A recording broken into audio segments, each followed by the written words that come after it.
Tęsime mūsų rubriką su teipais. Paimam teipuką, vėl paprastą rožinį ir padarom paruoštuką. Atkirpsiu nedidelį gabaliuką. Šiandien dirbsime su raukšlelėm. Va, būtent su šitom, kas turi daugiau, tai parodysiu, kaip taipyti. Na taip, paruošiam vėl mažą gabaliuką. Žiūrėkit, supinimas yra vertikalus. Ir ką padarau? Per pusę perkirpu ir dar per pusę. Ir tuomet padalinu tą juostelę dar per pusę. Gausi toks teipukas mažas, tada darau mažą įkirptę vienoj pusėj ir mažą kitoj. Tai realiai gaunasi toks mažas teipukas, va, su tokiom kojelėm. Matote, ne? Prakirpau. Va, puikiai. Ir paruošiu tokių daugiau. Parašiau 4 tokius ir dabar parodysiu, kaip reikia teipuoti. Tai pažiūrėkit dabar.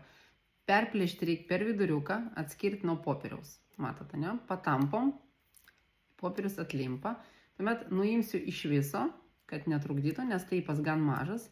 Ir tada va, surandam raukšlelės, aišku, taip daryti nereikia, čia aš jums rodau, kur mes jas rasim. Ir matom, pagal horizontalią liniją įtempiam mažą teipuką, bet ne 100%, šiek tiek mažiau. Ir dedu viduriuką įtemptą ant raukšlės. Kojelės tas priklijuoju labai lengvai patapšnojant. Puiku, vieną turiu. Jeigu matot, kad deformavosi oda ar kažkur raukšlelė atsirado, tai pakoreguokit, šiek tiek atlipdykit kraštelį. Ir iš naujo prilipdykit jo, tik nereikia daryti papildomų raukšlių. Nu va, paimu antrą, lygiai taip pat atskiriu nuo popieriaus.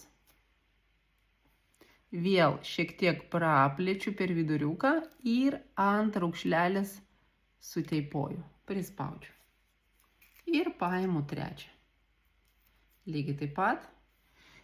Ir padarau dar ant sekančio. Tai va.